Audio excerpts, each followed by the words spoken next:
Hello, Flat Earth researchers, debaters, and debunkers. This is part two of a Flat Earth researcher answering 20 questions that Flat Earthers can't answer. These questions were posed by John on the channel Respect Your Intellect.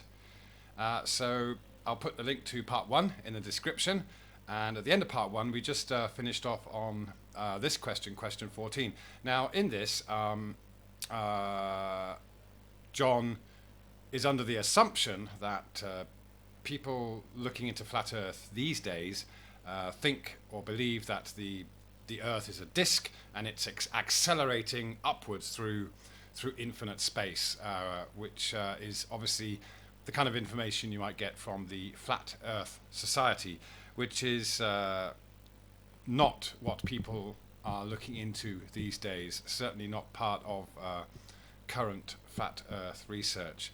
My personal take on flat Earth is that I do not adhere to any particular model. I do not consider that the azimuthal equidistant map centered on the North Pole is a representation of the flat Earth, so that's not my map. As far as I'm concerned, it's an ongoing investigation. There's very little that we actually know beyond what we are told.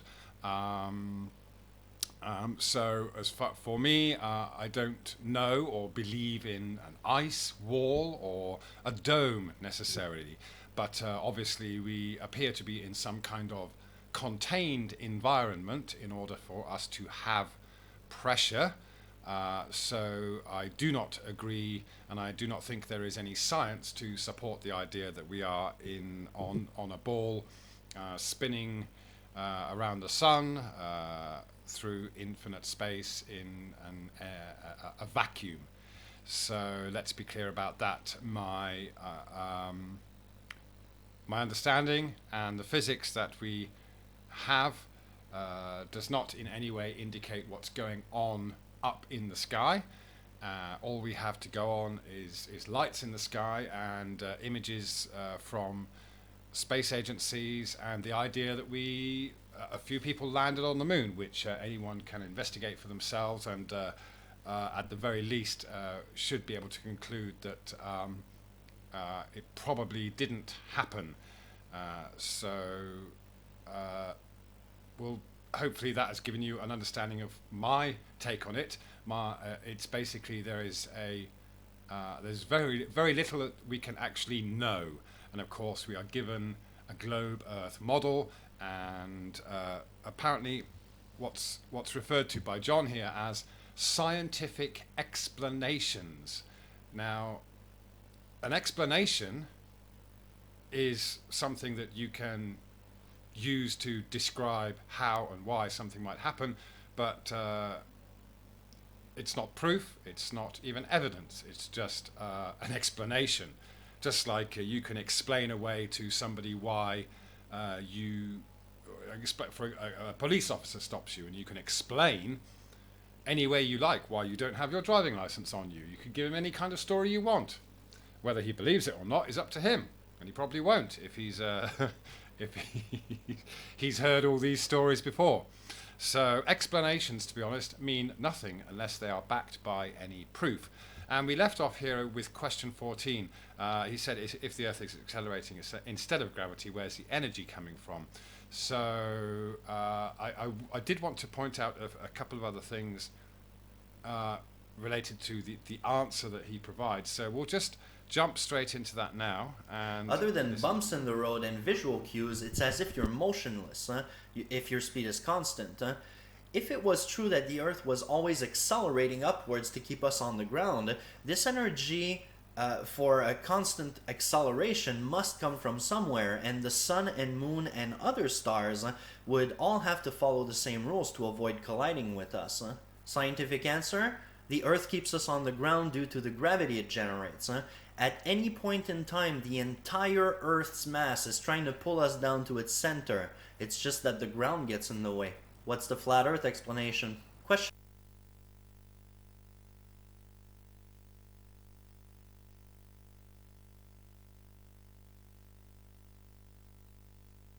Okay, sorry. forgot to turn on the mic there. Right. So I've already explained just now that there isn't an assumption that the Earth is moving in any way to create gravity.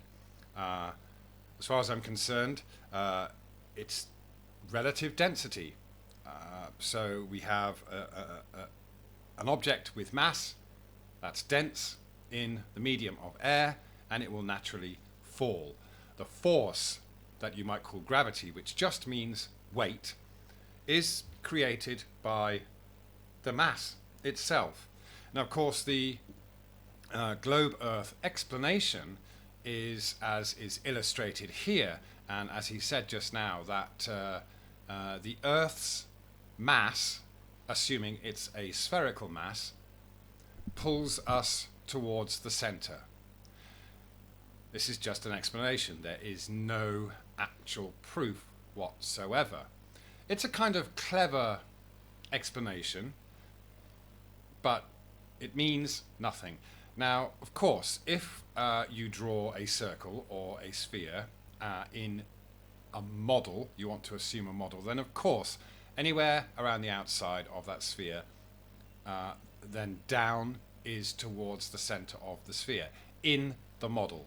But the point is here that this has never, ever, ever, ever been proven as any kind of scientific fact. It's an explanation for a model. It's not a scientific fact. So here's something to think about. If one is to assume that the Earth's mass generates a force that pulls everything towards it, then is there a way to measure that force without having a mass to drop? And does dropping something really mean that the Earth is a sphere? Not at all. Yeah. So you have to be able to prove the cause and effect. So it's assumed that the Earth has a specific mass, and that mass is spherical, compared to, say, the Moon, for example, where it's assumed that the Moon has a lesser mass, and hence we have astronauts bouncing around on the Moon's surface because they are apparently they have the same mass, but they're not attracted to the Earth with so much strength because there is a lesser mass. So it's all fine. You can all make these, of course, you can use mathematics to make these assumptions about using the inverse square law and calculate appropriate distances and speeds, etc., for your model. But you can't prove this in any way whatsoever. The distance to the sun, or whether the sun's actually pulling the Earth, none of this has ever been measured. So again, is there a way of measuring gravity in the globe Earth sense without using a mass? Is there some kind of thing, a measuring tool that you can use that doesn't require having a mass placed in the medium of air? No, there isn't. Okay, so it's simply weight. Okay, now I did explain in the previous video, but it's worth going over again, that of course F equals ma is this generic equation which is used, and so of course acceleration is created by an external force usually. So in the world of physics, I'll just use this, it's just a simple example. In the world of physics, you would have, let's say this is on a surface, for example. You need an external force to push this along, yeah? Either way, okay? It requires an external force. So, of course, by creating this equation, F equals ma, we are then led to assume that dropping something also requires an external force. But it doesn't, does it? The mass itself in the medium of air is the downward force that creates the downward acceleration. People will ask why down and all that thing, but because they're still stuck on imagining an Earth floating around in space, and where there is no direction of down. But again, if you come down to the fundamentals of it, then why would it do anything else? Why would this lighter do anything else other than fall through a less dense medium? Its mass itself is creating the force on a fundamental level. If you want to say that an external force is somehow pushing or pulling it down, well, there is no need. Yeah, but this is where people get confused, because we know that you need an external force to push it any other way, but it has weight all by itself just because it's in the medium of air. Yeah, put it in a different medium and you get a different reaction. So it becomes relative density, the same way as we put let's say we have a helium balloon, and you fill it up with helium. The moment you fill that balloon with helium, you then create an upward force for the balloon relative to the air around it. That's it. You create the force by creating a difference between the mass, because a helium balloon becomes a mass, but it's a less dense mass than the medium around it. So it goes up. You create the upward force by creating a mass that is less dense. That's it. So it's not until you introduce a mass, whether it's less dense, like a helium balloon, than the medium, or more dense, like this lighter, than the air around it. Put things in water and you get a different relationship. And again, air, water, gas, liquids, they are flexible mediums. And yes, they create pressure. People talk about the pressure gradient. I'm not sure if this is going to be one of his questions. But again, a pressure gradient, again, has nothing to do with the shape of the Earth, or the idea that the mass of the Earth is creating gravity. So can we predict or assume the mass of the Earth? No, we can't. There's no way to do that. We've drilled down no more than 8 or 9 miles below into the Earth. No idea what's inside. Of course, there's an assumption that there's this molten core of spinning molten metal, which is just an assumption. Just an assumption. It could be full of water. Where's all this water coming from? It could be a mass of water. And again, you don't get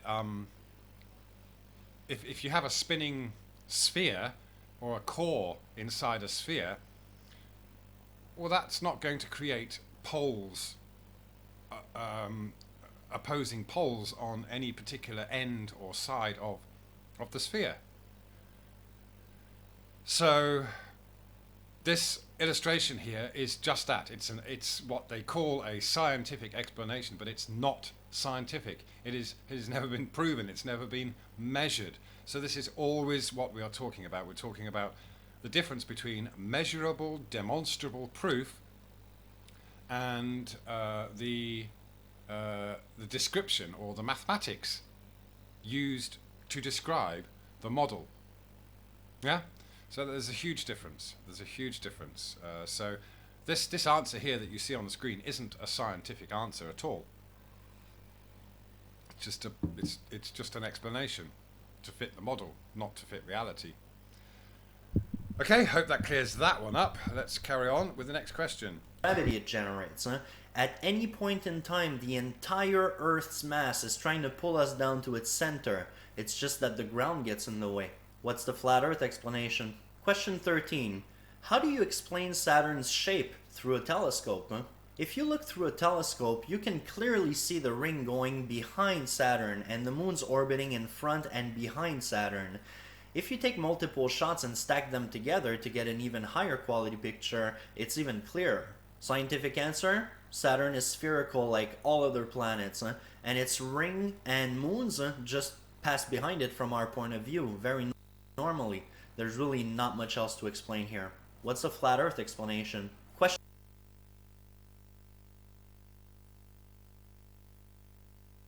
Okay. Okay. Oops. There we go. Right. This really is one of the kind of very simple things to try and understand. That, of course, people we are taught that it's logical to assume that the Earth is a sphere, just like all the other apparently spherical objects that we see up in the sky. I've got no argument against the shape of Saturn, but I don't think anyone of us can say what it's made of, how it got there, and how far away it is, and how large it is, and how this in any way has any relation to the shape of the Earth. It's really a nonsensical argument which may appear to be logical for what we are taught is this heliocentric model where planet Earth is considered another planet, but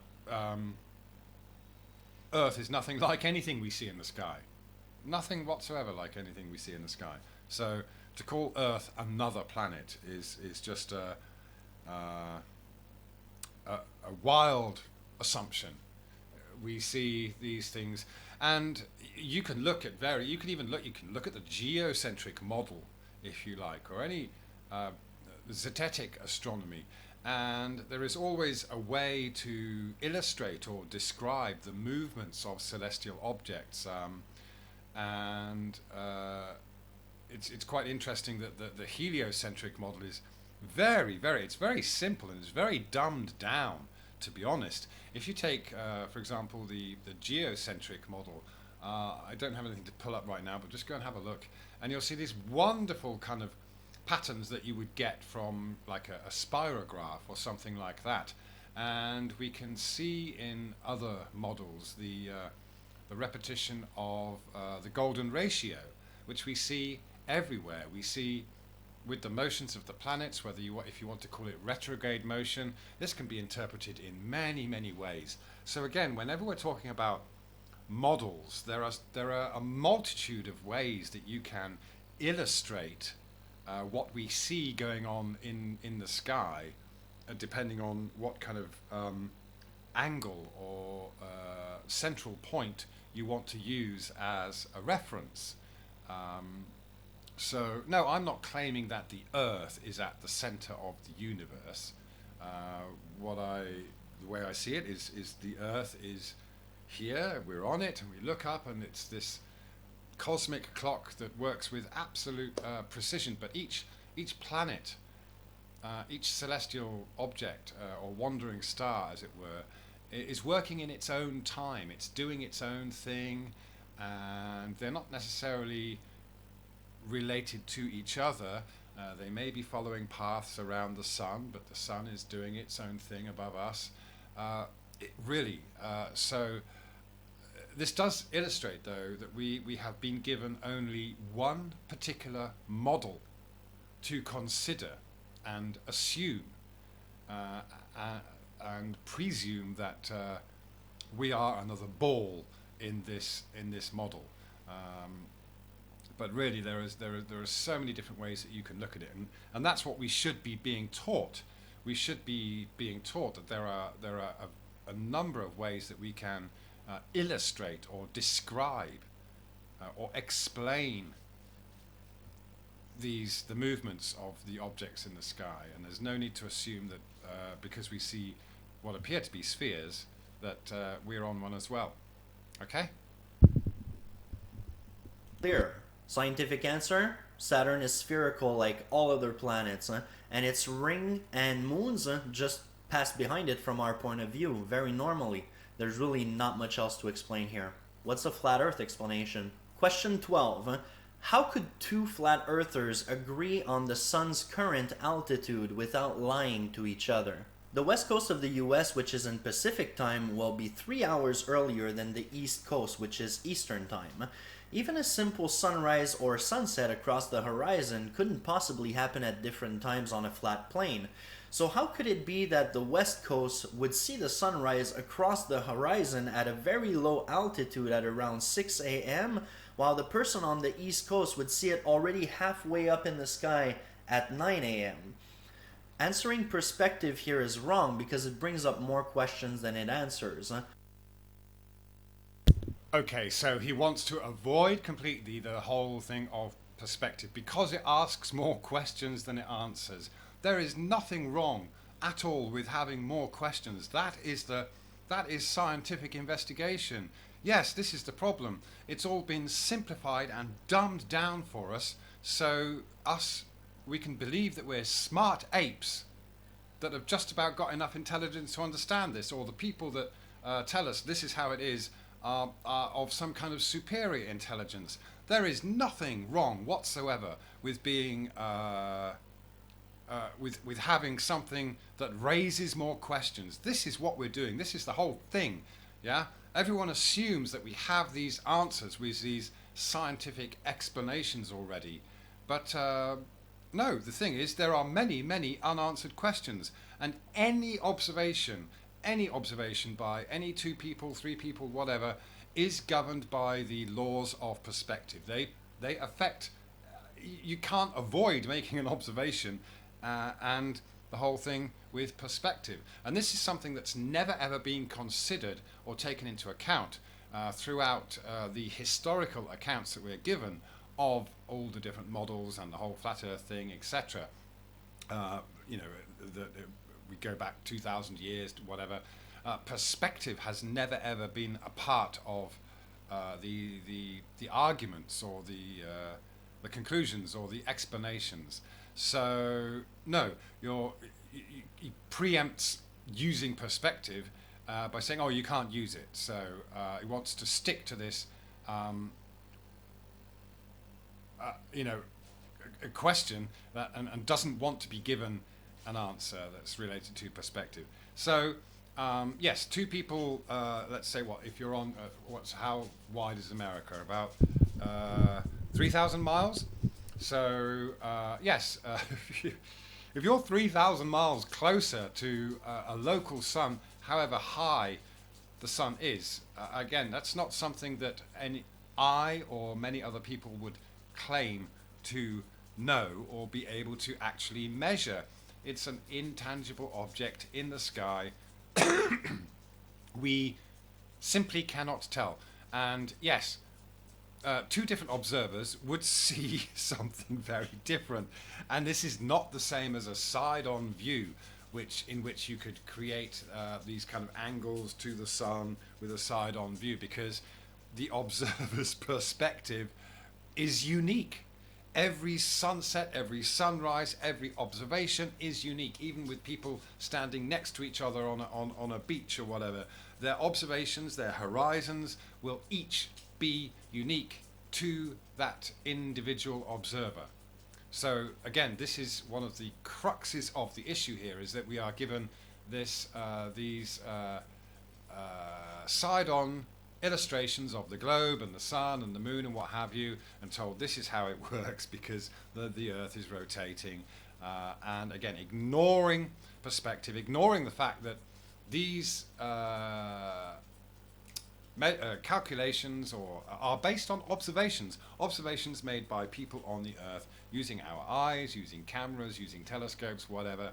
And of course, if you're going to line up your telescope, what do? You line it up with the celestial horizon, which is basically the eye level horizon. So you look straight ahead and you'll have a horizon at your eye level, and you go up from there. So everyone has a horizon at their eye level, but we are told it's the celestial horizon,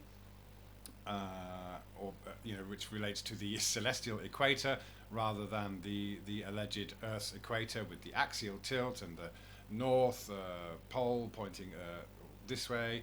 So again, this is all mathematical descriptions and explanations to fit the globe Earth model into observations. Yeah, but the fact of the matter is that The horizon for any one observer, when they look straight ahead, is at their eye level. It's horizontal, and any observations of things in the sky are made up from there. So, if it's somewhere in the morning and someone is closer to the sun, they will see the sun coming up in the sky, and for someone further 3,000 miles away, they might not yet see the sun come over the horizon yet.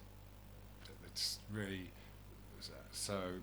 That's the explanation, and it's an observable, repeatable thing, because we can do this. It can be demonstrated that there's a point where something gets further away from something above your eye level. The further away it gets, the closer it will appear to get to the horizon, and eventually we'll get to a point where, because the surface appears to rise to our horizon, the surface will appear to cut off whatever's in the sky, and appears to come down to our eye level. And of course, the sky is transparent, so we see further across the sky than we do across the surface. And our view across the surface is very limited, and it's a natural phenomenon of perspective that when you look across a flat surface, that flat surface will appear to rise up to eye level. That's just how perspective works, and you can argue till the cows come home about it, but that is simply what it does. More on that in the next question. Scientific answer: they would not be able to agree. They would have to lie to each other, and it would act as further evidence that the Earth is a sphere. Okay, so no, they wouldn't lie to each other. They would just agree that they would not get the same observations. So someone close, on one side of the US will see the sun in a different position for them compared to someone on the other side of the country. Yeah, that doesn't mean they're lying. It's just that's just how it is. So I really don't like that response there. It's horrible. What's the flat Earth explanation? Question 11. Why doesn't the sun grow and shrink during the day? The main flat Earth argument for day and night is that the sun reaches the vanishing point from your perspective, which makes no sense whatsoever, because even using your own distances, it would have to be much further than the entire world to stop seeing the sun, yet it's still overhead for someone just a few time zones away. And if the sun did in fact reach the vanishing point, it would be growing in size from morning to noon, then shrinking in size until it disappears from view as it moves away from you and reaches the vanishing point. The sun would only be its full size at noon if perspective was the cause. So why does the sun not change size as the day progresses? And don't be fooled by camera trickery that emphasizes the glare and just gives an illusion of shrinkage as the sun is gradually hidden by the horizon. Scientific answer: the sun is 149.6 million kilometers away, and the Earth's radius is 6,371 kilometers. Between a sunrise or sunset and noon, the difference in distance to the sun for the observer is a negligible 0.004%, so the sun remains the same size from our perspective and simply crosses the horizon as the Earth rotates. What's the flat Earth explanation? Question 10. Okay, very, very long-winded there. So, let's see. First of all, we don't know what the sun is. What can you compare it to? It's a light that does light up entire continents, or at least half of the surface of the Earth that we know of. So what else do we have? What other physical object do we have that we can compare to the size of the sun, whatever it is and wherever it is? What do we have? We have nothing. We have nothing of such magnitude that would shrink with the same perspective that a ship, for example, would appear to shrink until you can't see it anymore. The sun is it's just not okay. It does obey the laws of perspective, as we've just talked about, where it will appear to sink towards the horizon, just like anything else that goes away from us. But it is a light. From where it comes, we do not know. If it's going through some kind of firmament or whatever, then who knows? It may be very similar to the circle of light you get from a magnifying glass, yeah, where and you have a hot spot where the focal point of that light is, yet between the surface and the light source, you're not getting the heat. So you can put your hand under a magnifying glass, and if that light isn't focused on your hand, it won't get hot. But if you make it so that it's focused on your hand, it will get very hot. And of course, if you tilt it slightly, then you get this kind of elongated or elliptical kind of thing. So this could very well describe the seasons, where you get more or less light, and it's more or less intense, just with a slight tilt of something, whether there's a lens up there or whatever it is, or if so in actual fact, if you shine a laser or something like that, or you shine a light through water, you don't have to move that light very much to make it go all around the bottom of whatever you're containing your water in. Yeah, you can do all these experiments and make all these observations that, of course, we don't know what's happening up there, but there is of course there is this understanding that we are in an environment that is intelligently designed. That it doesn't matter what your belief is, and whether you just want to stick to hardcore science or even if you want to, scientific observation shows us that this place is intelligently designed, where everything interacts on a multitude of levels that we simply do not have the capacity to understand. And there's no one that can actually say how, when, why any of this all began in the first place, really. So if you consider the Earth as, for example, an incubator for life, yeah, however and whyever it was created, okay? Now, if we put a baby or any form of life in an incubator, what do? Do we swing it about our heads to create night and day, or differences in temperature, or do we put a light source? Do we have this incubator in a very stable environment, and we adjust the light and heat source to nourish and nurture that life? What is the practical way of ensuring that life exists, and from our own experience, the way we do it? Yeah, I'm kind of going off on a tangent here, but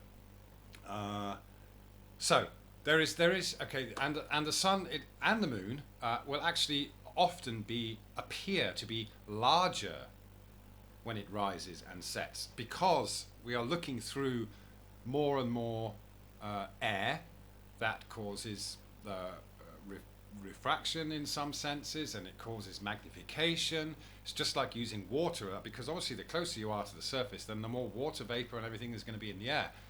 Because there are clouds, there's obviously water vapor in the air, and you can even capture that water vapor. Even in the desert, there is water vapor in the air which can be captured. So ultimately, the more air you're looking through, the more lensing that you're going to get from this. So all right. So, but personally, I've filmed the sun throughout the day, different points throughout the day, and I've seen it go from smaller to larger. It's very large at midday, especially here in Phuket near the equator, where the sun, is very, very intense. It's there's no way you can tell. And again, the idea that what would be maybe I don't know exactly what the difference in curvature that would bring for example, that if you're thinking of the globe, the difference between the North Pole and the equator in the distance to a sun that's supposed to be 93 million miles away, and then that difference in curvature creates extreme heat here on the equator, but extreme cold up north or down south. That's always been a ridiculous explanation, as far as I'm concerned. You know, a sun that's so far away, yet this tilt or this curvature will make an extreme difference in the temperature in this so-called Goldilocks zone. That really doesn't make any sense anyway. So, in fact, the sun does change size throughout the day. It can be larger at sunrise and sunset, and it can be smaller. It all depends on the conditions. And if you actually look for the footage, you will find it. I've got some on my own channel. There are many other channels showing it, that the sun does appear to get smaller and smaller, especially in dry conditions. Then you will see the sun get smaller and smaller. And of course, it depends what's on the land that may be blocking the sun as it goes away. But again, we see a very short distance. If you look across water, if you've got a good view across the sea and you look at the clouds may be that are maybe up to say 100 miles away, appear to touch the horizon already. So we can really only see about 100 miles. Don't quote me on that. It's not a figure that I've ever measured, but it's just what you can judge from looking at the clouds that go off into the distance and appear to meet the surface at the vanishing line or the horizon. Yeah. So if the sun is somewhere above those clouds, but it's local, then it will just, it doesn't have time to change size before it hits the horizon and just carries on going off into the distance, but beyond anything that we can actually see. You just take, for example, even if you're in the clearest, crystal clear water, how far can you see through water? Not very far. So there's a limit to how far we can see. Of course, we believe that we can see light coming to us from billions of miles away, because we're told that the light from the stars is arriving from light years away. This is just an explanation to go with the flat Earth, with the globe Earth model. This is not in any way proven. No one can actually prove that light travels that distance. Yeah? Or takes time to travel to us. So you're dealing with, when it comes to the sun and, the whole sun size, assuming that it should change size, which in fact it does, but claiming that it doesn't is just ridiculous, because you've got nothing to compare it to. It's not a physical, tangible object that would behave or change in angular size in the same way that we would see anything on the Earth. Even the biggest mountain will of course change in angular size dramatically until it just becomes part of the horizon. So it's a ridiculous argument in the first place, to be honest. Yeah, annoys me that people can't think like that. All right, let's carry on. 10. How do you explain sunsets where half of the sun is visible? We all know of these beautiful sunsets where half of the sun is visible across the horizon. This is also observable by anyone near a body of water with a horizon in.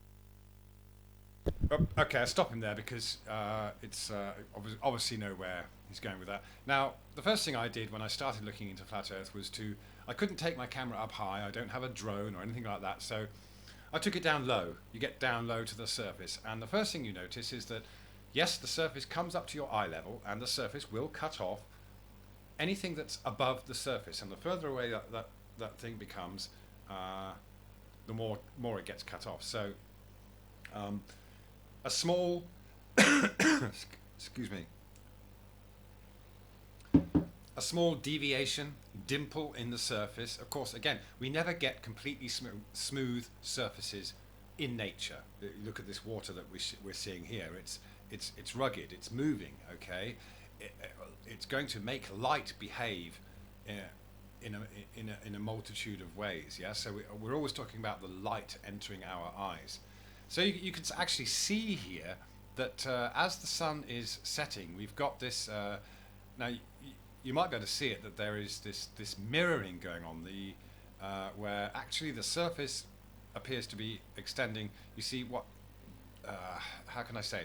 We've got what appears to be this horizon line here, which is actually on the surface, and then we have the surface actually extends beyond that, but we can't see any detail of that surface. But when we've got the sun there, we can see the sun being reflected on the surface there as it's got further away.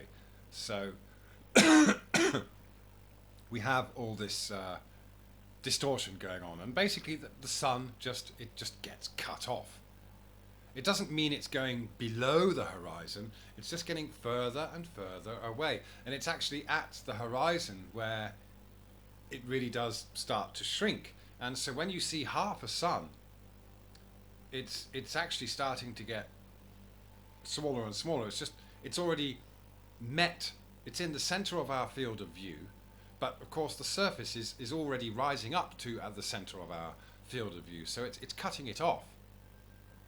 And so even, the sun just carries on going away and eventually tapers off into nothing. Yeah, this is something that you can observe. There's lots of people that have taken excellent footage of sunsets, and you can just see it for yourself. And again, it's all a matter of interpretation. Do you really, really believe that a sunset is caused by the Earth being a rotating sphere? Is there anything in the observations we make that can really prove beyond a shadow of a doubt that sunsets occur because the Earth is rotating? No, nothing. Absolutely nothing. But again, there are observations that any one of us can make that show us that anything above the surface that travels off to quite a distance will eventually appear to get cut off by the surface, simply because of the way our eyes work and perspective. Yeah? So we'll carry on listening to the rest of his question, but that's my answer anyway. Line with a sunrise or sunset.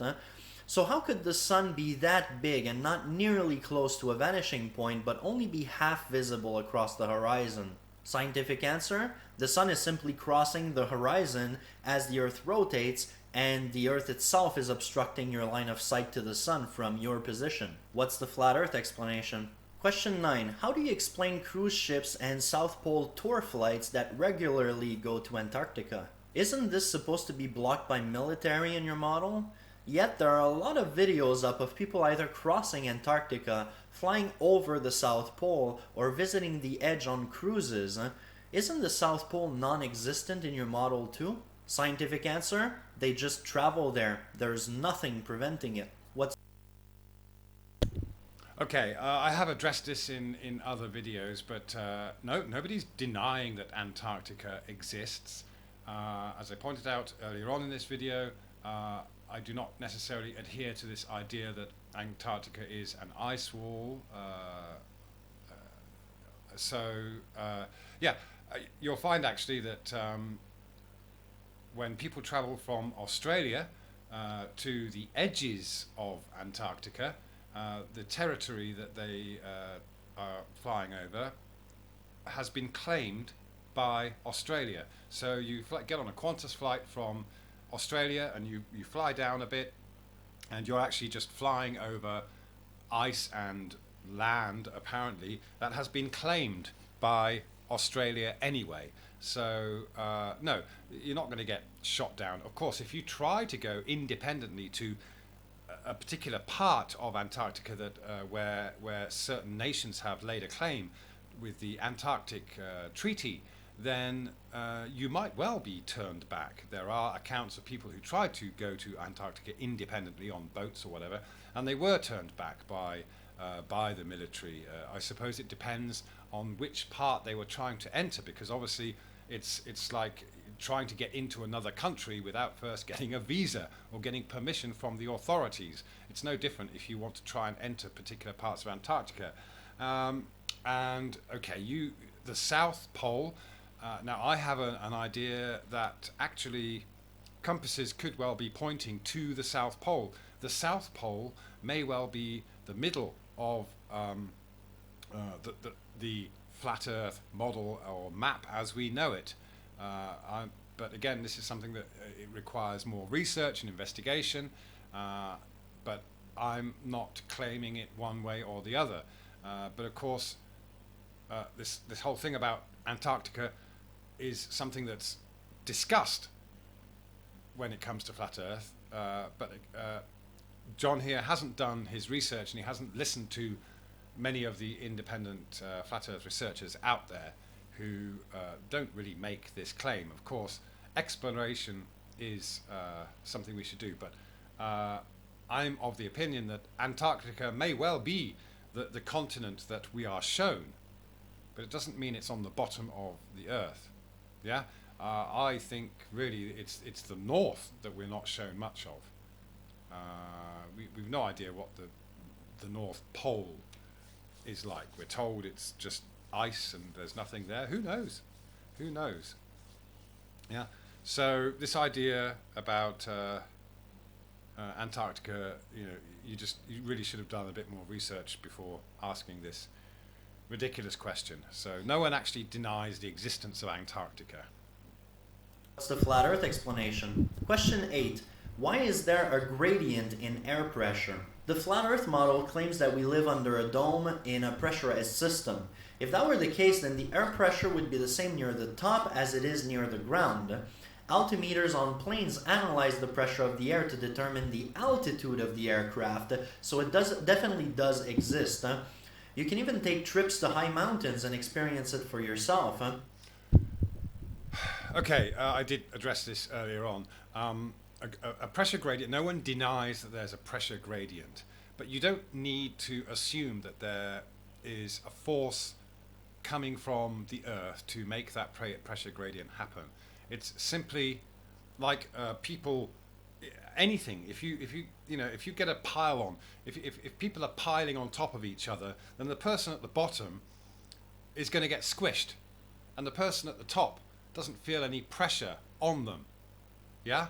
It has nothing to do with the shape of the Earth, the mass of the Earth, and whether there is some kind of magical force coming out of the Earth pulling everything down. It's simply the fact that the person on the bottom feels a lot of pressure from everything else on top of him. Yeah? So again, cause and effect is what you need to prove here. If you're going to assume that pressure is created by the mass of the Earth creating gravity, then you have to be able to measure this. Not by okay.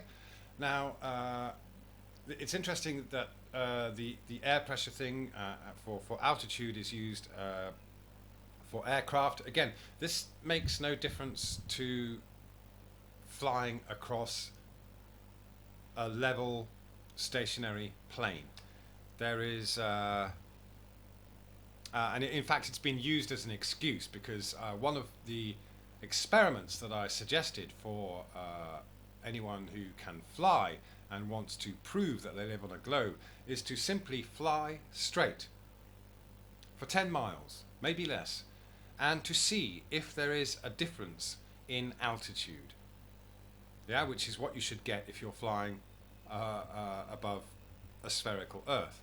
You fly straight for 10 miles and you should experience a rise in altitude as the Earth curves away beneath you. But of course the excuse that I'm given is this whole thing about pilots use air pressure to gauge their altitude.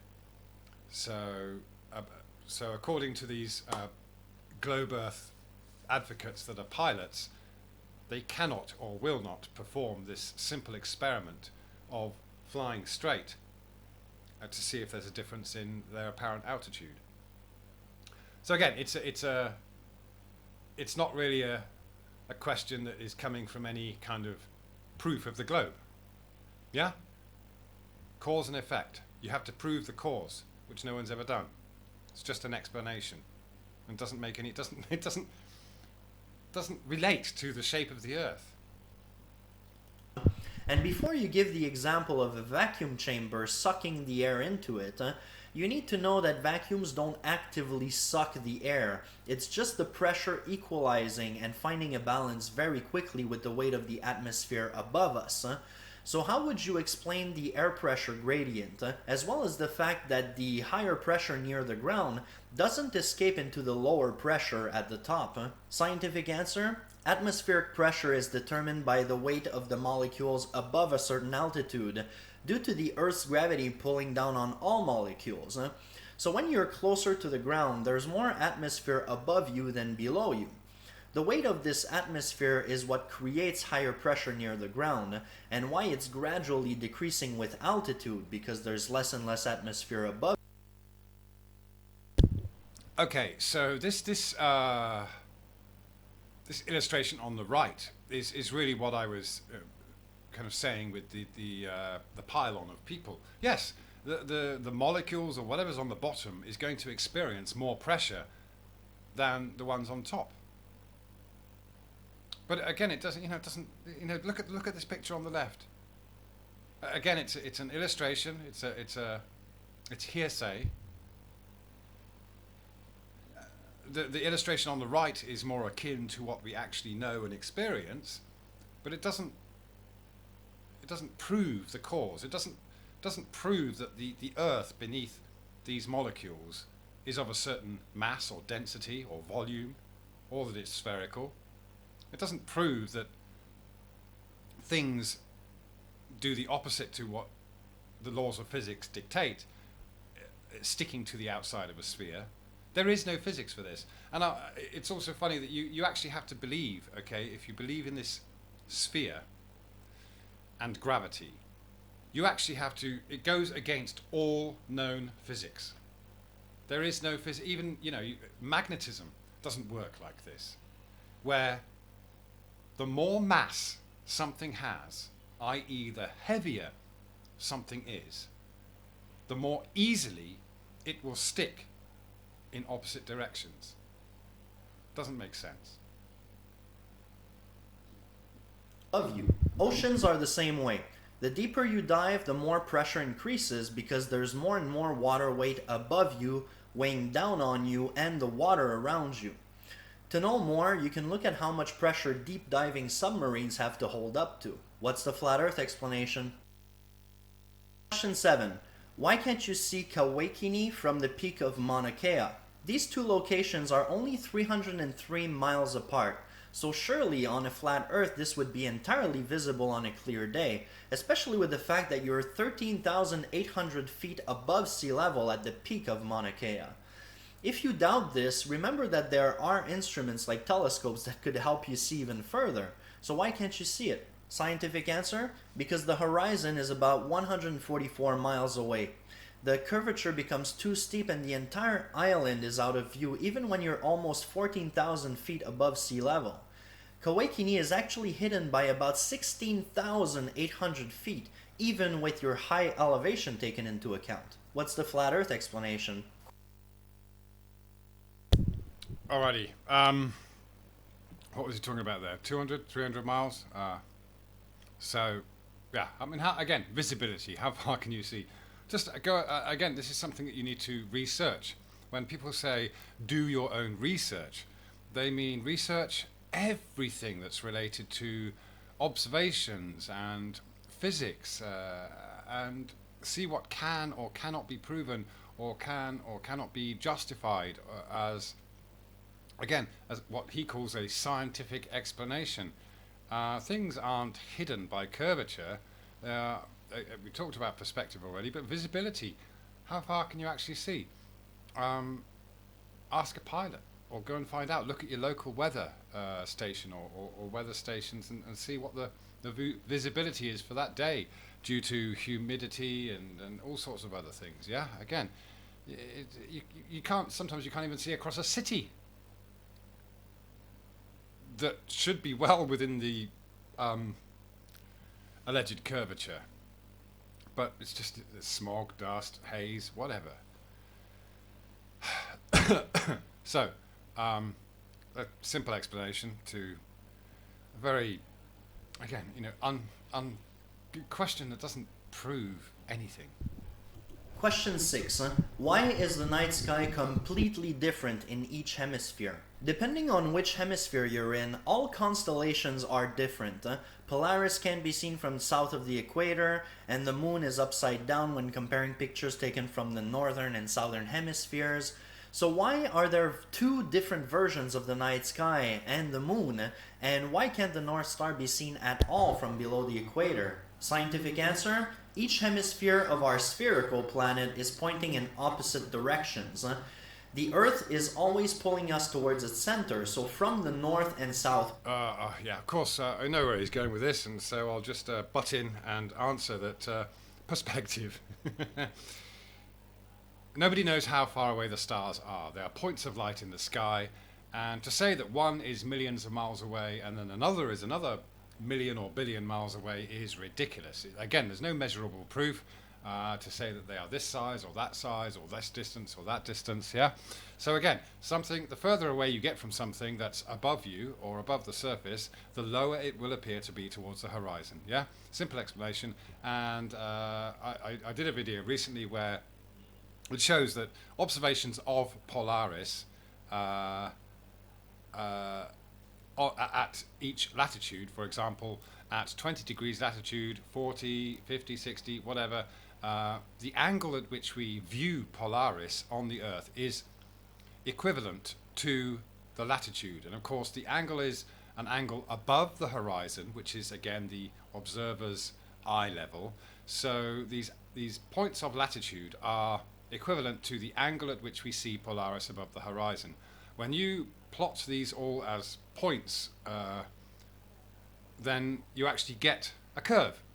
Okay? So the curve, I've said it many times since the beginning, that perspective is the imaginary curve. So we're told that there's a curve beneath our feet, when in fact perspective is the imaginary curve. I'll put links to all these different videos in the description so that you can reference them and go and have a look for yourself. But it's just the same as, again, as we said earlier on, you look across the sea and you'll see clouds that are perhaps 100 miles or so away from you before they appear to touch the horizon. So yeah, if you're going to move from one point to another point that's a couple of thousand miles away, 3,000, 4,000, 5,000, 6,000 miles away, for example, by the time you get to the equator. In fact, yes, yeah, something like 8,000. That's it's more like, I don't know, 10. For the sake of argument, say 10,000 miles, 9 to 10,000 miles from, say, the North Pole to the equator. Then, yeah, the sky above you, just like the clouds above you, are going to look very, very different.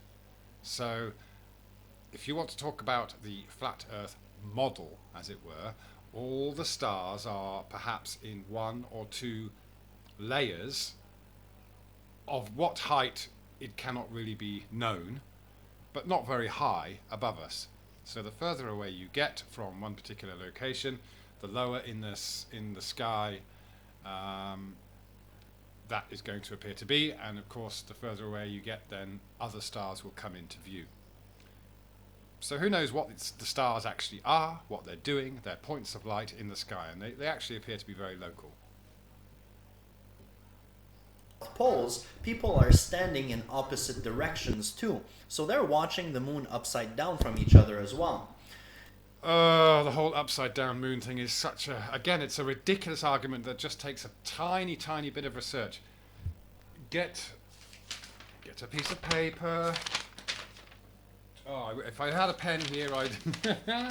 I tell you what, just use a CD.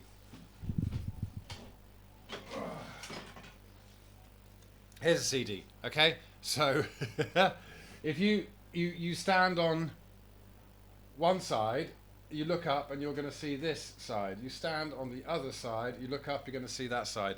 The surface you're standing on can be flat. You know, if I'm looking at it from this direction, I see this side. I come around and I look at it from that direction, and I see that side. This is not something that is any kind of proof of the globe. It's ridiculous.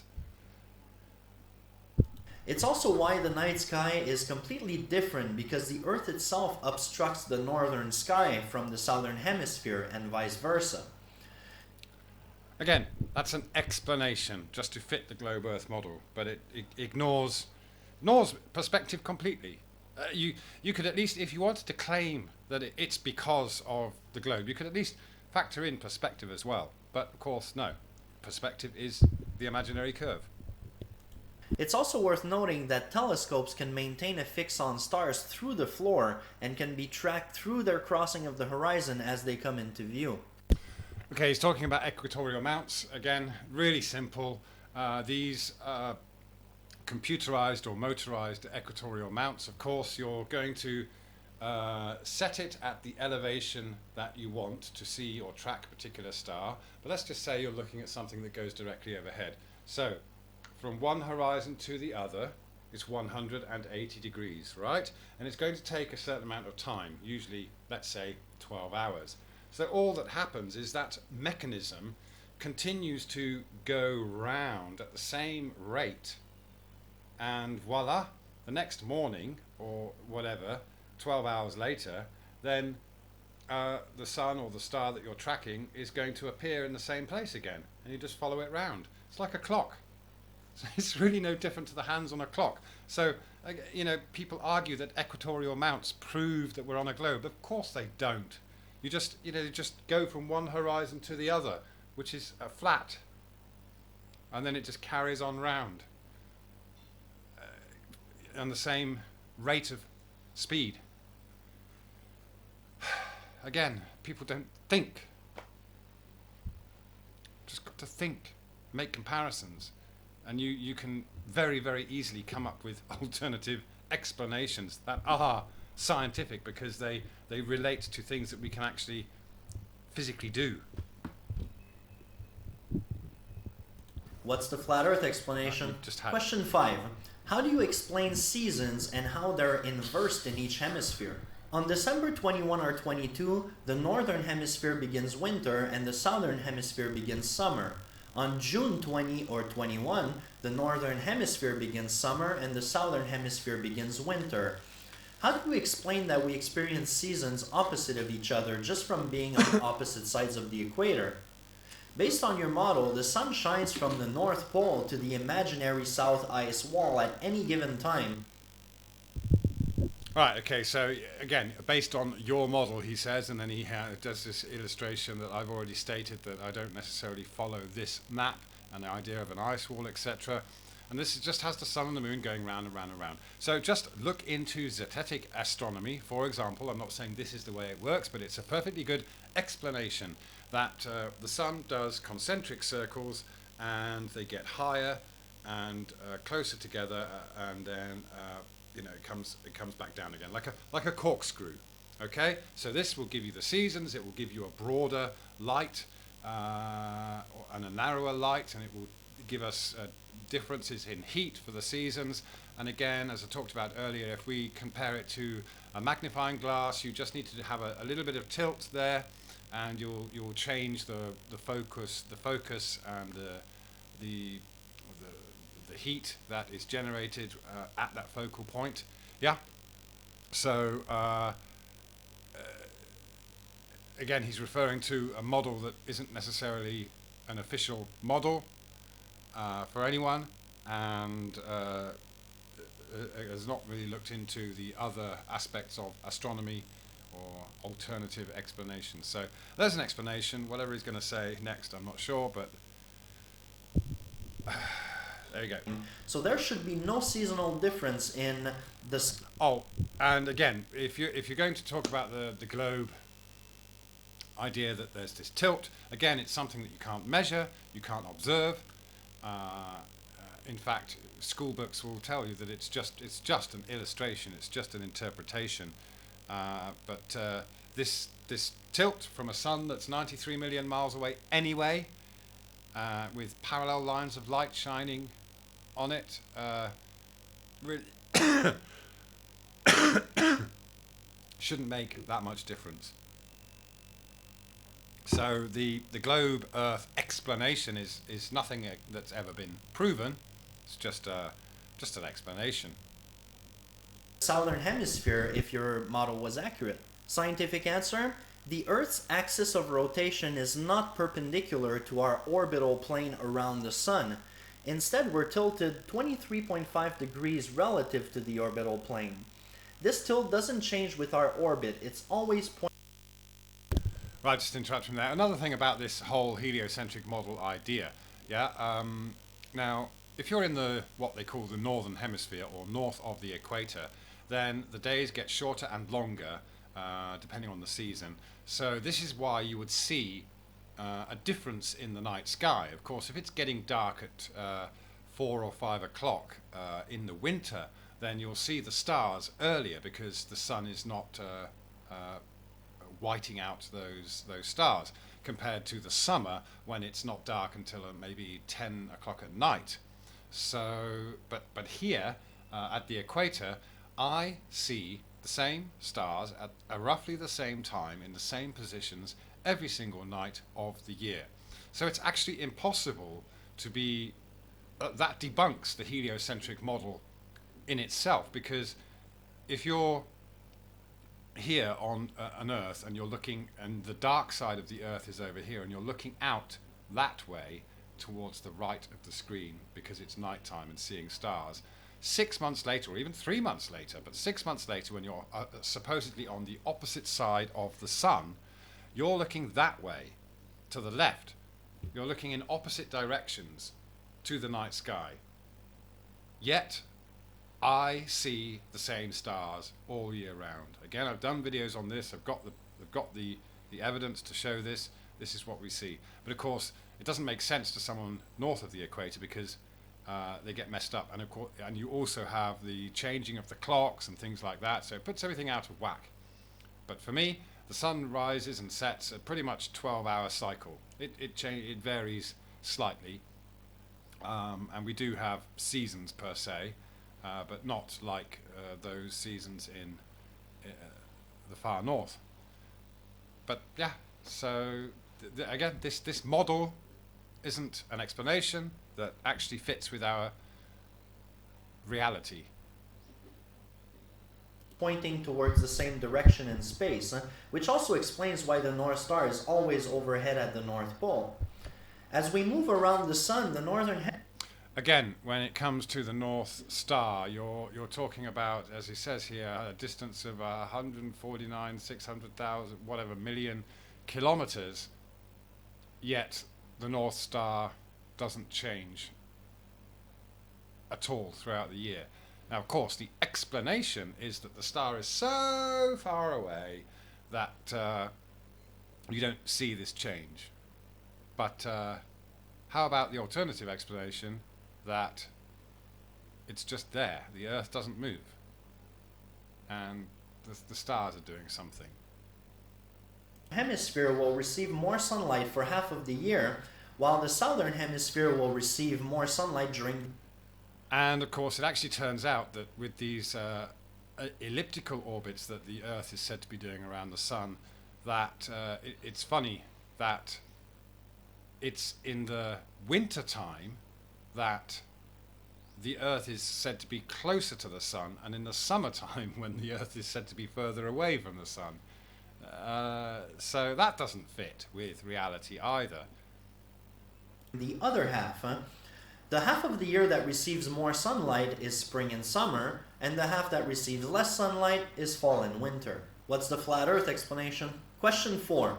Why is the moon scarred with impact craters all over its surface? If you look at the surface of the moon with a telescope, you can see the amount of impact craters in great detail.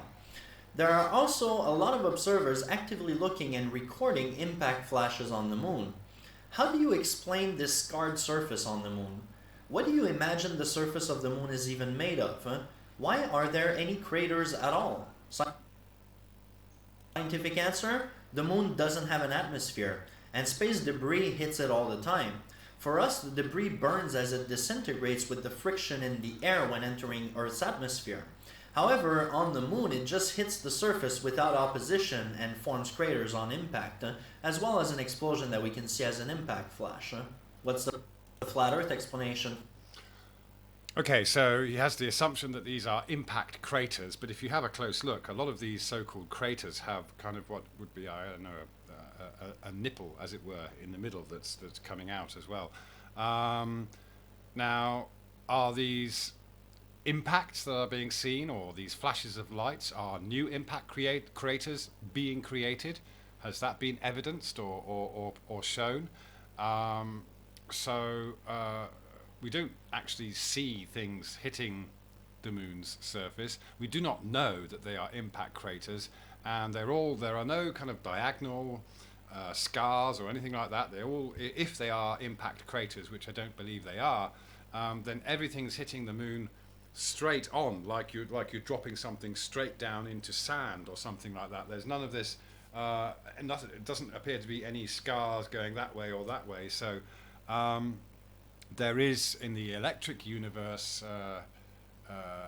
model, as it were, there's the possibility that these scars on the moon are something to do with an exchange of energy, pock marks created that you would get with kind of plasma striking the surface. But again, we don't really know what the moon is. I have a notion that it could be concave. Sounds ridiculous, I know, but you just go ahead and this is one explanation as to why we can, it doesn't matter where you are on the Earth, you can always see the same features on the moon. Now, the moon is supposed to be a fraction of the size of the Earth, so if we're in different locations on the Earth, we should, in one point, be able to see more of one edge of this allegedly spherical moon than we would if we were looking at it from another way. But no, we always see exactly the same features on the moon, no matter where we observe it from on Earth. So a scientific explanation for this is similar to these concave masks that you see, which the eyes appear to follow you. So you can look at a concave mask from various directions, and it appears to be the same. It appears to be three-dimensional. It appears to be convex when it's actually concave. This is just an optical illusion. So we can't tell if the moon is actually a sphere. There's no way of telling whatsoever. And another thing about meteor impacts and things like that. Now, the moon's gravity is supposed to be strong enough to create the tides on the Earth and what have you. So how come debris, space debris, rocks, small rocks and things, or meteorites, whatever you want to call them, asteroids, are not being captured by the Earth, the moon's gravity? How come we don't see more and more pieces of rock or whatever, or space debris, getting pulled into the moon's orbit? Now, the moon's gravity is supposed to be so strong that they can do slingshots in spacecraft around the moon. From a spacecraft traveling at incredible speeds, yet we don't seem to have space debris arriving and getting caught up in the moon's gravitational field, which is something we should be able to observe. If things are striking the moon, then there's also just as much chance that a meteor or a piece of rock or something that's very, very small, or even a fairly large chunk, could actually get caught by the moon's gravity. But we don't see that, do we? So is there any scientific observation of that? So there you go. You've got my explanation, or maybe the realization that we don't have any observations that really prove what the moon is or whether it has any gravity, apart from, of course, the idea that people landed on the moon. And if you haven't looked into that, or if you haven't realized that it was a hoax,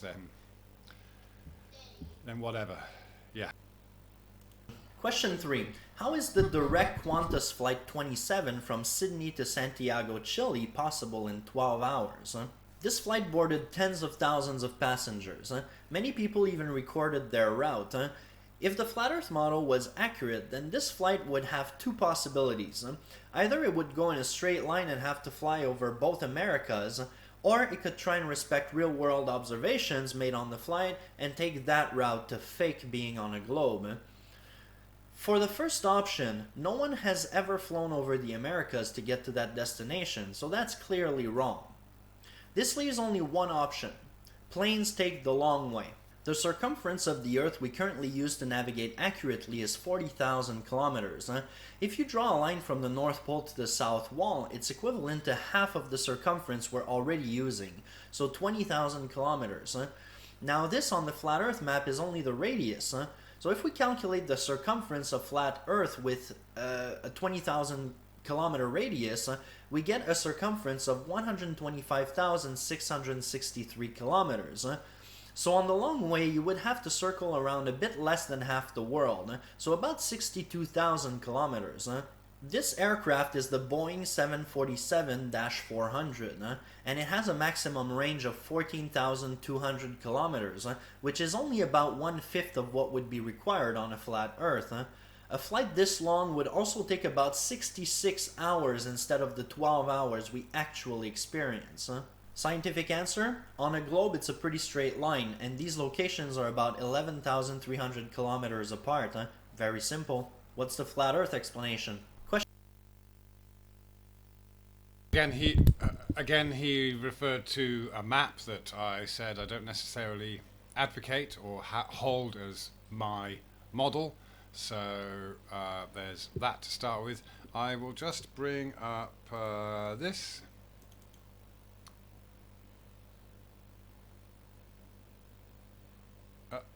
Takes a while, sorry.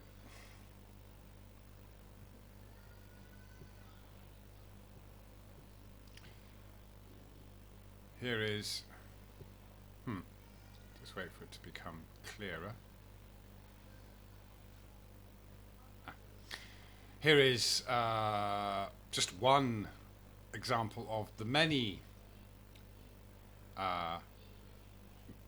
flat Earth map projections out there. All maps are projections, and what you need to do if you're going to refer to the azimuthal equidistant map is understand how projections work. So you have these lines of longitude and latitude which get wider and wider simply because it's being represented like this. But here you can have a pretty much straight line. You don't have to be going this ridiculous curve that he showed in his map just now. You don't have to do that at all. You can just go pretty much straight across without crossing the Americas on this particular map. And here's another one where was he going? Was it South America or anyway? Yeah, Qantas. So here we go. Here's another map. Which again, I'm not saying this is a definitive map, but it just shows that depending on how the map is drawn out, then you can go in a straight line from Australia to South America without crossing the Americas. Yeah, there are other maps, but again, this is something that you can do your own research on and investigate. Just look into the different kinds of maps and how map projections are actually created. Yeah. So that's my explanation.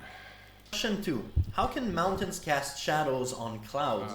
In the flat Earth model, the sun is always above the clouds, even though there are many other things you can't explain. Regardless, it should be impossible for the sun to cast a shadow upwards in the flat Earth model. Yet, Mount Rainier is known for exactly that, regularly casting its shadow on the clouds during sunrise. Now take a quick look at these short clips.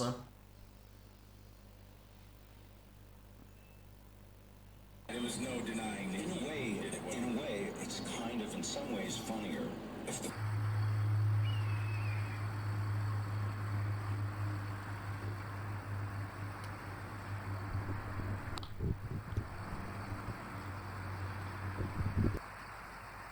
How do you explain this on a flat Earth? Scientific answer? The sun's rays originate from lower than the horizon. Then the straight path of the light skims just above the horizon and continues upwards to the mountain. The mountain then obstructs the light from continuing its upwards path and getting to the clouds behind it, resulting in a shadow on the clouds. What's the flat Earth explanation? Question. Okay, so I have addressed this in previous videos of mine. I'll just go back to the thing here. Now, this shadow on the clouds cast by Mount Rainier happens only at a very specific time of year, during the winter.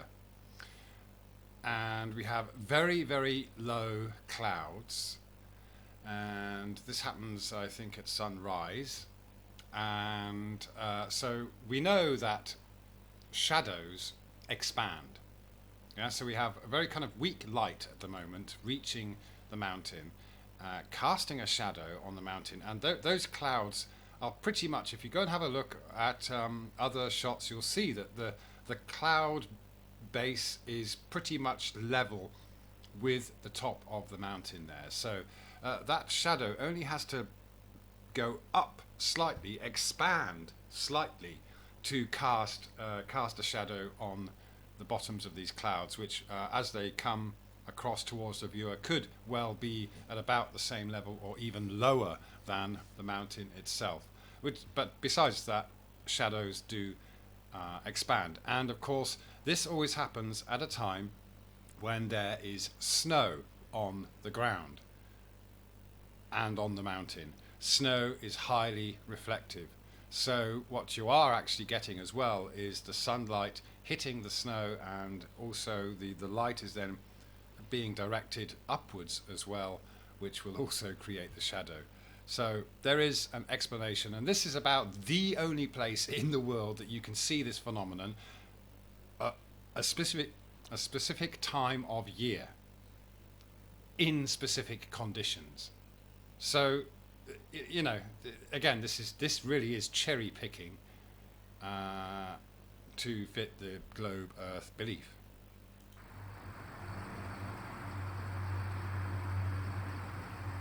How do you explain this on a flat Earth, resulting in a shadow on the clouds? What's the flat Earth explanation? Question 1. How can clouds be illuminated from below during sunrises and sunsets?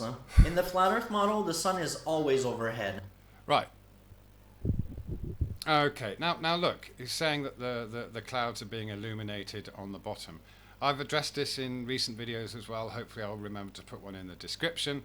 But what you'll find is that at sunset, what happens is it's the light, wispy, white clouds that allow sunlight to pass through them that will change colour and appear often, if you don't look carefully enough, to be the bottoms of the clouds. But you can see here that even, the dense parts of the clouds, which don't allow sunlight to pass through them, which is another reason why the sun can just set, because you're faced with clouds on the horizon. But the dense parts of the clouds don't allow sunlight through, and the clouds that were white because they allowed sunlight through then change colour, and you get this kind of you get this orange tinge to the clouds that were once white, and the dense parts of the clouds remain dark. So I've done several videos on this, and you can see for yourself. And again, this is something that anyone can observe and consider for themselves. And of course, the sun there is still light coming through. We've got reflective surfaces, desert sand, ice, etc. reflects light as well. So this is what light kind of is actually not just coming in from one direction. It's kind of omnipresent. The idea that light travels in parallel lines is kind of ridiculous, and the only reason people assume that is because of when light is channeled with slits or whatever, but you still get shadows that expand.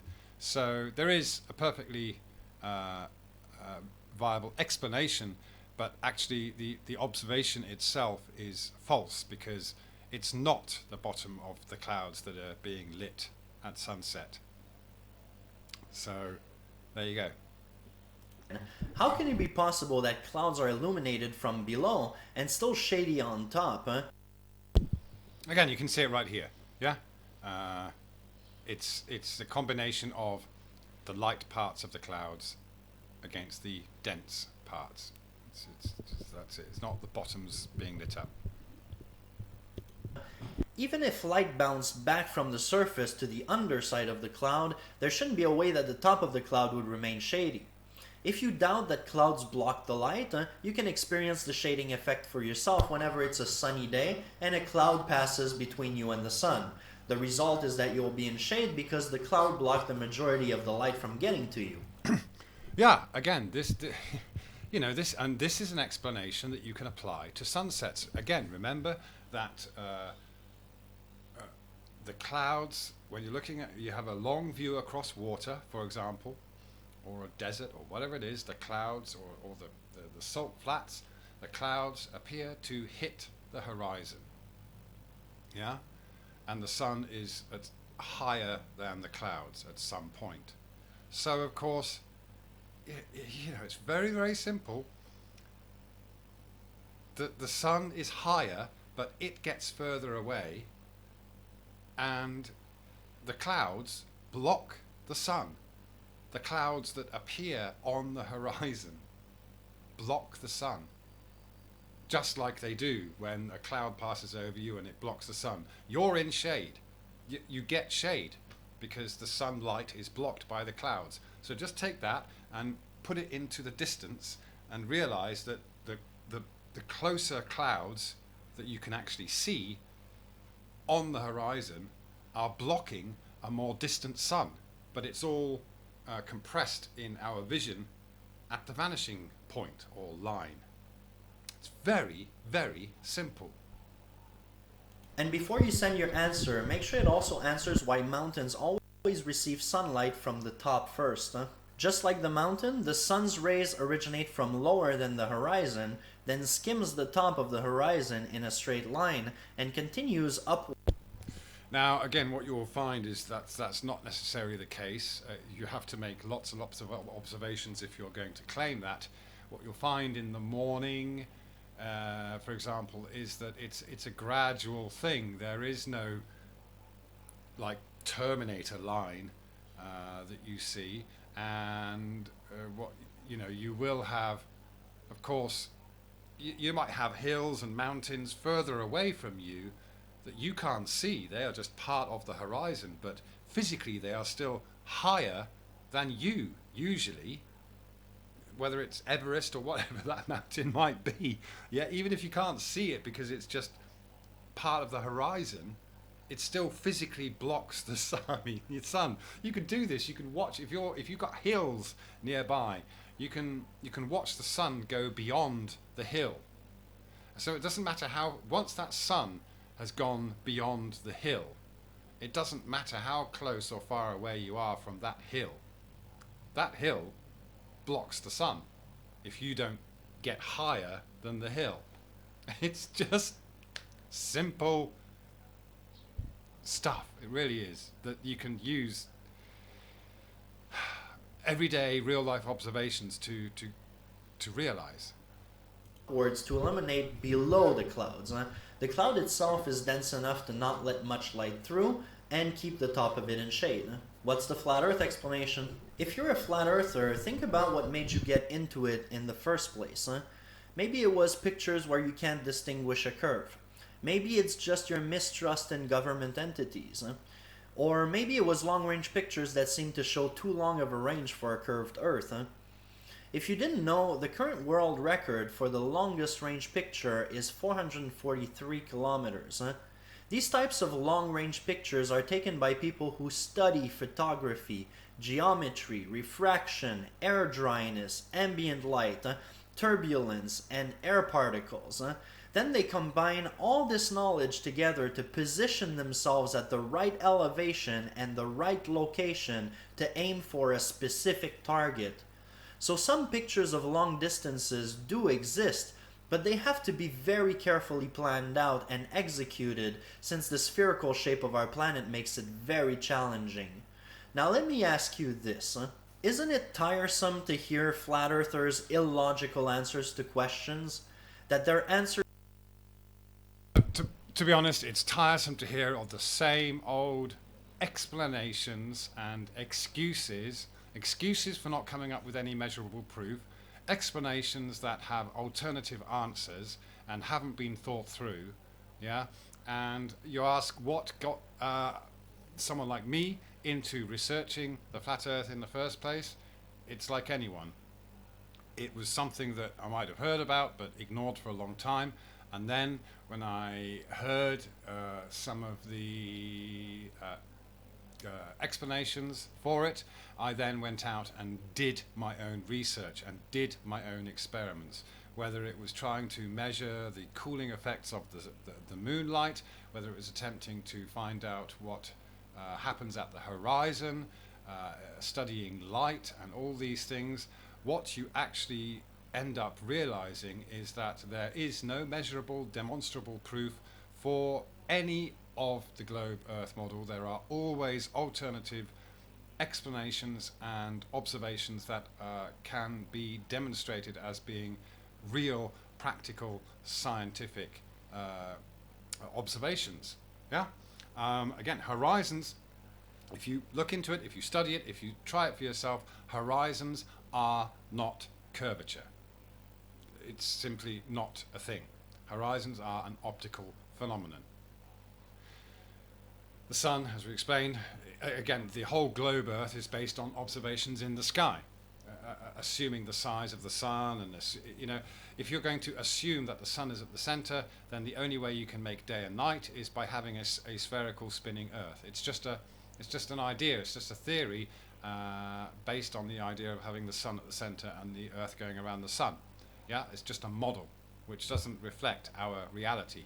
So I ask you, if there is anything that anyone does on this Earth, whether it's navigating on the sea or in the air or whatever we might be doing, is there anything that we do on this Earth that has anything to do with any alleged spin or curvature? And there isn't. And there aren't observations that do not have proper alternative explanations. Yeah. So this is what happens when you try to actually debunk the globe Earth. I mean the flat Earth.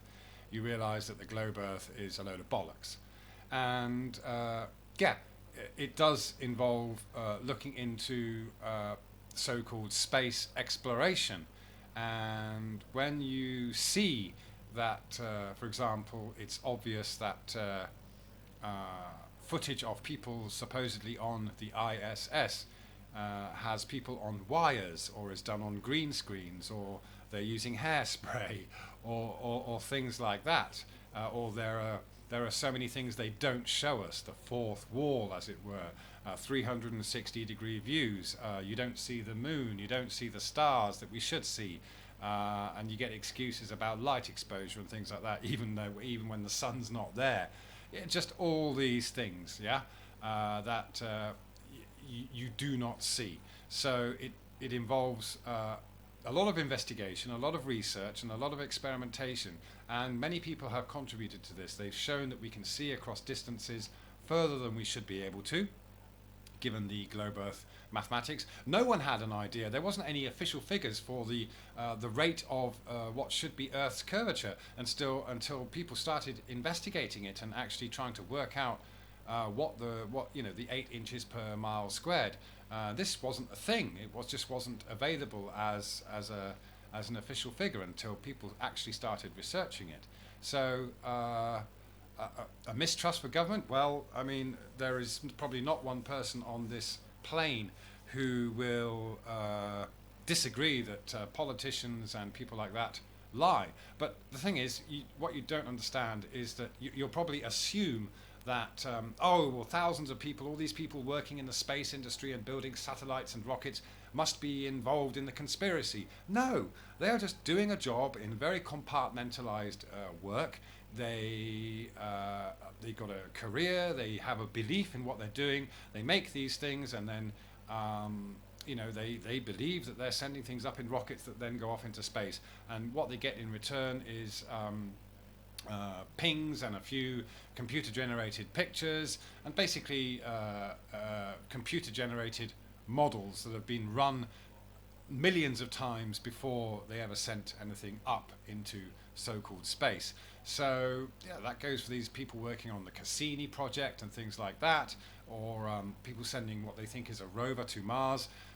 The way it works is simply that that NASA, for example, gets a massive budget from the taxpayer, and of course the people in the middle, the politicians arranging all this and signing off, they get a piece of the pie, and so it's tax dollars diverted through a political process to the military-industrial complex, and then they hand out these jobs to groups of people. So you might have a group of people that are tasked with making a rover, designing a rover to go and land on Mars. And of course, for them it's very exciting. They get involved in a project that's going to last them for 10 years. They're sorted for a decade as far as their careers go. They're going to get a salary and get involved in a project that they love.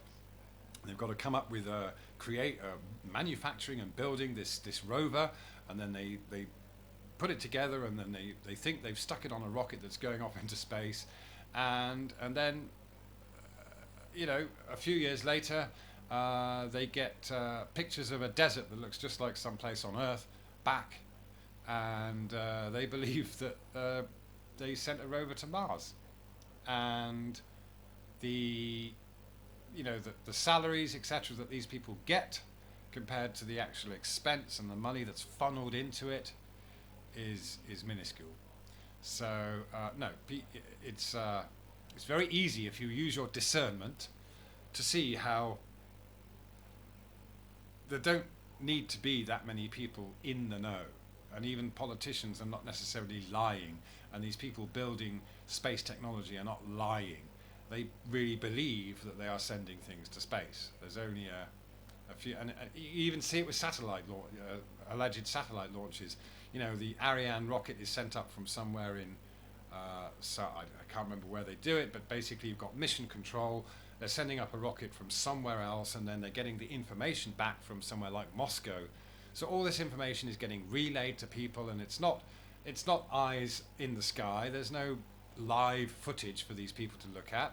They get CGI, they get pings on a computer screen, and it's just, dear, really, it's not that hard to work out how the deception is carried out and why, because it's a huge amount of money.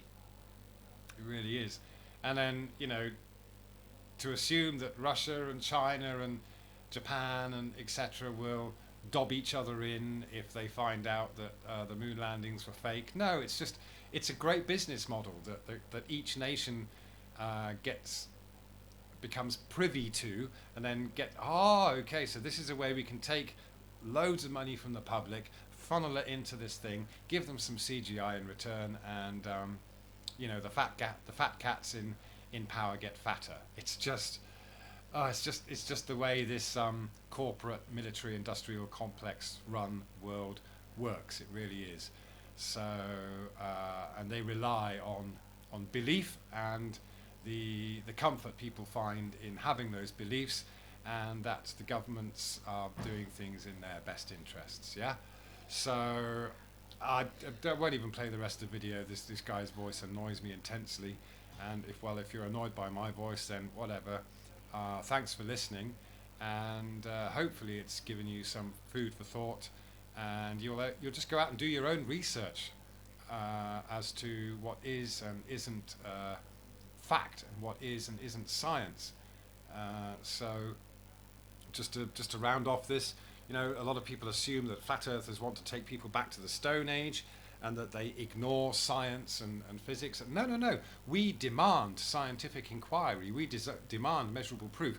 And there's no denying that the tangible things that we use, the fact that I can make a video and get it across the internet, we have computers and cameras and all these kinds of technology. There's no doubt that even a lot of the technology that we use these days, the downsizing of tech, is a large part created by this drive to, for example, the Apollo missions was, computer technology was very, it took up the size of entire rooms and warehouses, and it was downsized by this drive to downsize the tech to fit inside a capsule.